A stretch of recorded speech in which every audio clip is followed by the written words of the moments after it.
Right, so are you ready to like dive into some seriously trippy ideas? Always.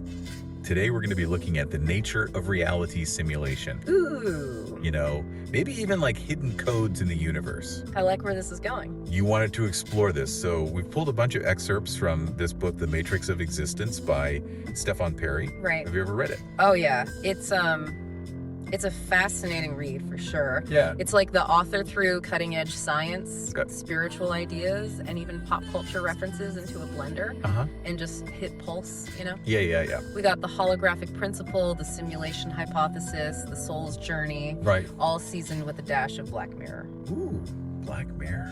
I like it. Yeah. Okay. Yeah. So The Matrix of Existence starts off with a really simple but really profound question, like what is reality? Right. And Perry uses this really interesting story to illustrate this point. Okay. Remember Mia, the young girl who tries VR for the first time? Yes. This is when she has that super immersive experience, right? Yeah. Exploring a glowing forest, feeling the wind on her skin. Yeah. And then when she takes the headset off, she's back in her bedroom, totally disoriented. Right. It's like her sense of what's real has been completely shaken. Yeah. And, you know, that feeling of disorientation, I feel like it's becoming more and more common as the lines between the physical and digital worlds blur. Yeah, for sure.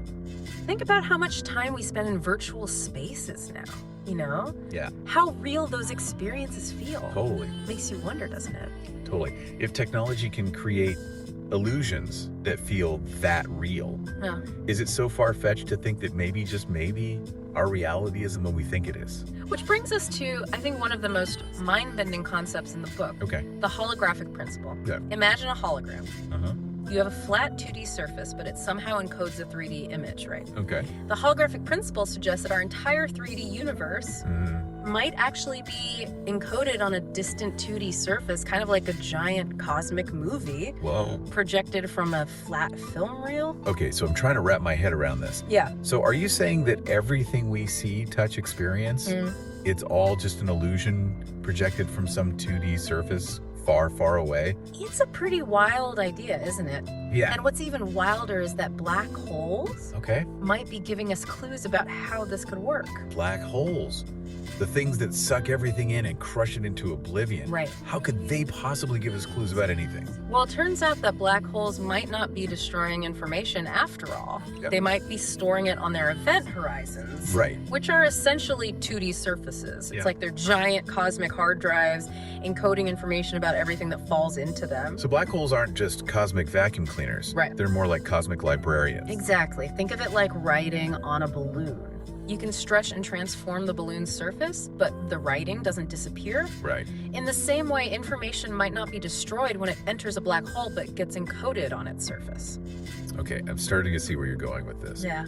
If black holes can store information in this way, it kind of makes you wonder what else in the universe might be encoded with information.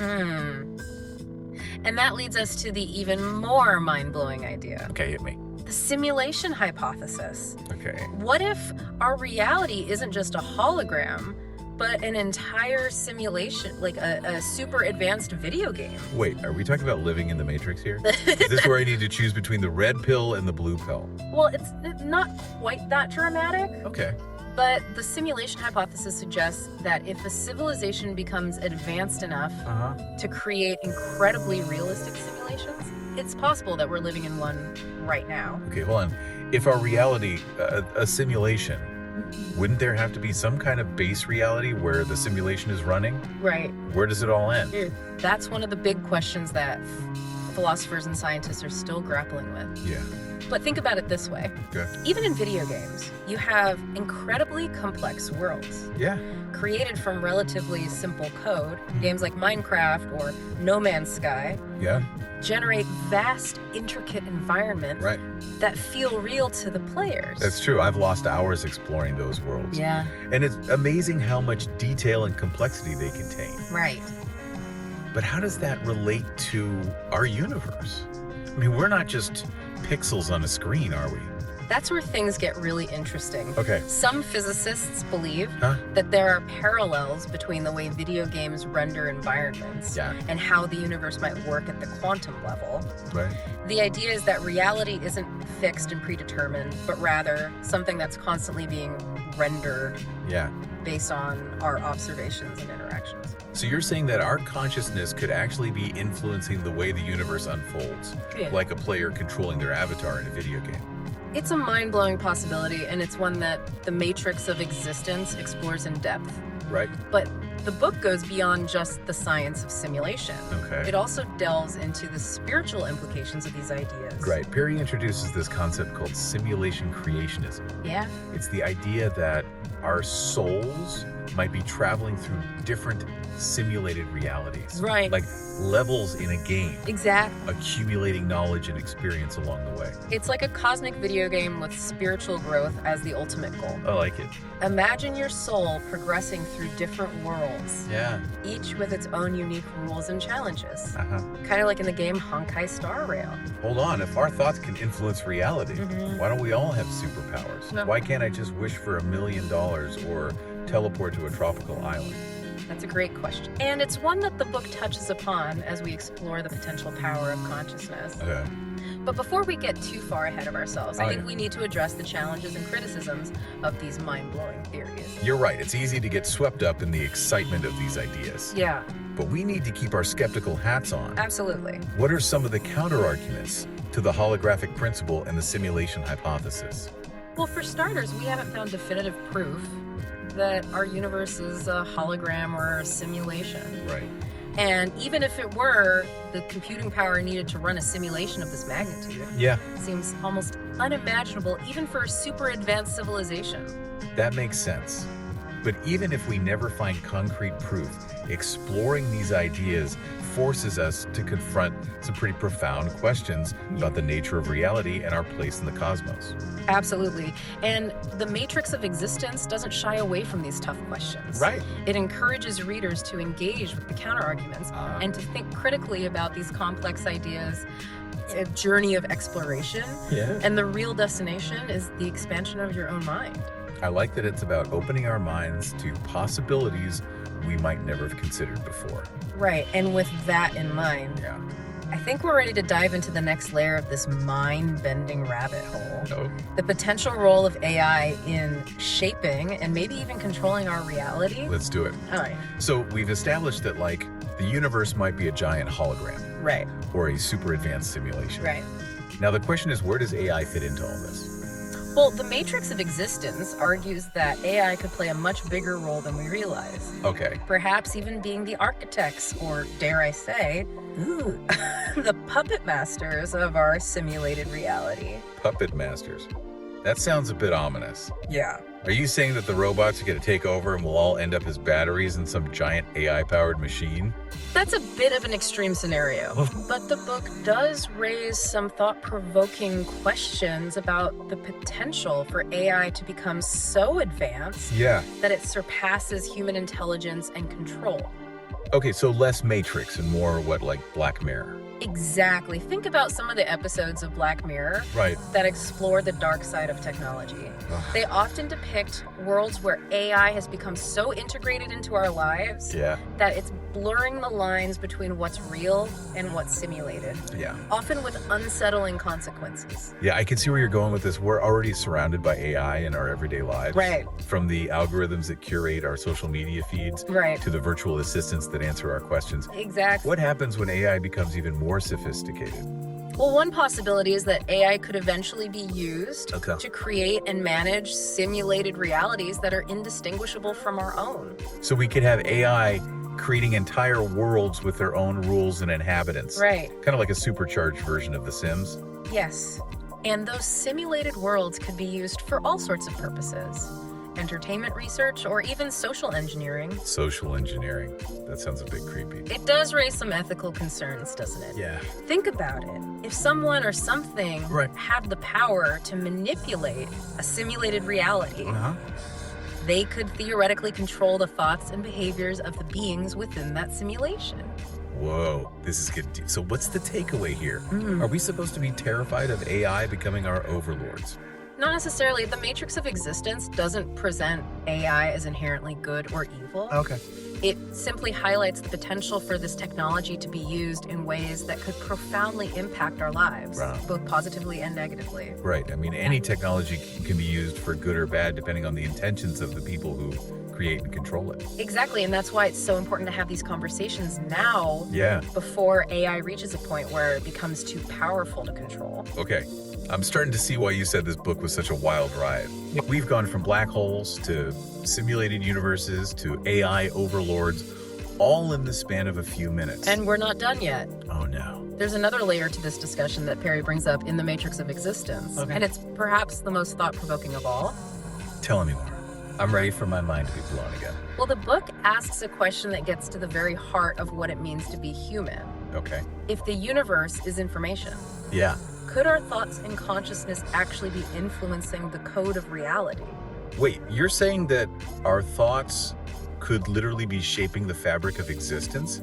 How is that even possible? It's a mind-bending concept. I know, but there's actually some scientific evidence Really? that suggests it might not be as crazy as it sounds. Scientific evidence, I'm all ears, tell me everything. Let's start with the double slit experiment. Okay. It showed that the act of observing a particle actually changes its behavior. Right. It's as if our consciousness is directly influencing the outcome of a quantum event. So it's like the universe is waiting for us to decide what reality is going to be.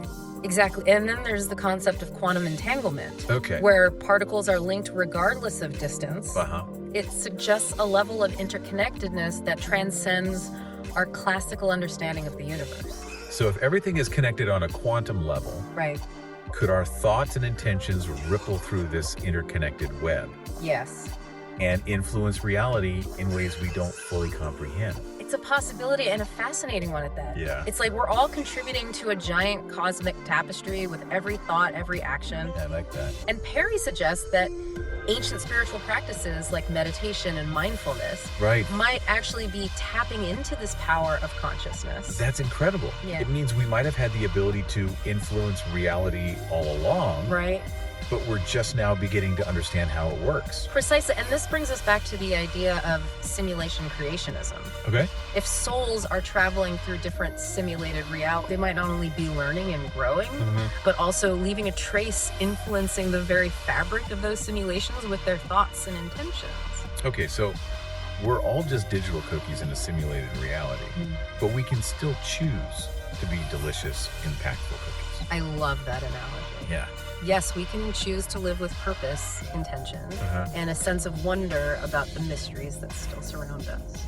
I think that's a beautiful way to put it. Even if our reality is a simulation, our experiences and emotions still have meaning. We can still make a difference. And that's ultimately the message of hope that the matrix of existence leaves us with, whether our reality is holographic simulated or something else entirely. Yeah. We have the power to shape our experiences, to connect with something larger than ourselves, and to make a positive impact on the world.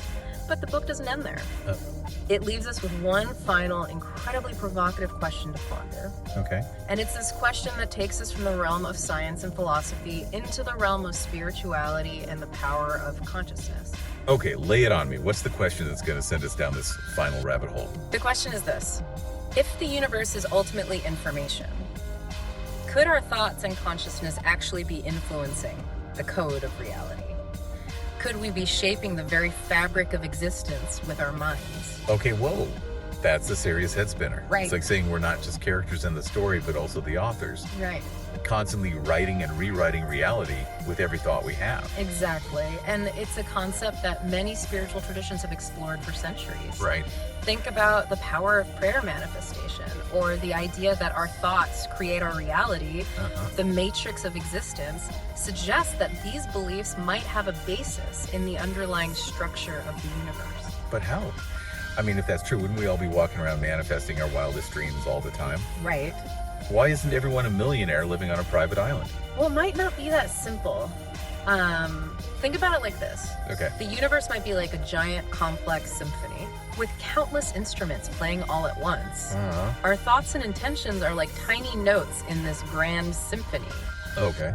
They contribute to the overall music, Yeah. but they don't necessarily dictate the entire composition. So you're saying our thoughts have an influence, but it's a subtle one, working in concert with all the other forces and energies at play in the universe. Exactly. And just like learning to play an instrument takes practice and skill. Yeah. Mastering the ability to consciously influence reality might require a deep understanding of our own consciousness and how it interacts with the universe.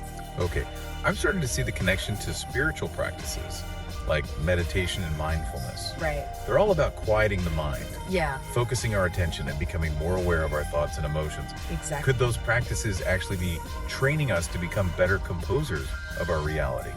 That's what the matrix of existence proposes. It suggests that these ancient practices might not just be about achieving inner peace or reducing stress, but also about tapping into a deeper level of reality where our thoughts have a more direct impact.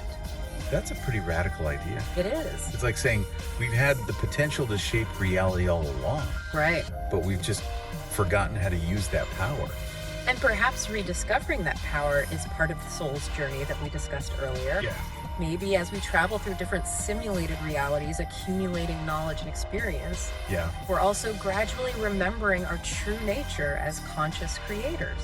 That's a beautiful thought. So even if we're living in a simulation, we're not just passive players. Right. We have the power to co-create our reality, to make choices that align with our values and aspirations, and to leave behind a positive imprint on the world. Absolutely. And that's a really empowering message. Yeah. It means that no matter what the true nature of reality turns out to be, Right. we're not powerless pawns in some cosmic game. We have agency, we have free will, and we have the ability to make a difference. Wow, this whole conversation has been a real mind bender. Yeah. We've gone from questioning the nature of reality to exploring the potential of AI and the power of our own consciousness. It's a lot to take in. It is, but I think that's the beauty of the matrix of existence. It pushes us to expand our thinking, to challenge our assumptions about the world, and to embrace the mystery and wonder of existence. I couldn't have said it better myself. So for anyone listening who's feeling a little bit mind blown right now, I think the best advice we can offer is to stay curious, keep exploring, and don't be afraid to question everything. Yeah. Who knows what other incredible truths are waiting to be uncovered as we continue to delve deeper into the mysteries of the universe. Well said. And remember, even if we're just digital cookies in a simulated reality, we can still choose to be delicious, impactful cookies, Laugh. live with purpose, live with intention, and never stop asking questions. And if you want to explore these mind-bending ideas further, be sure to check out The Matrix of Existence by Stefan Perry. It's a wild, thought-provoking ride that will leave you questioning everything you thought you knew about reality. Until next time, keep those skeptical hats on, but don't be afraid to let your imagination soar.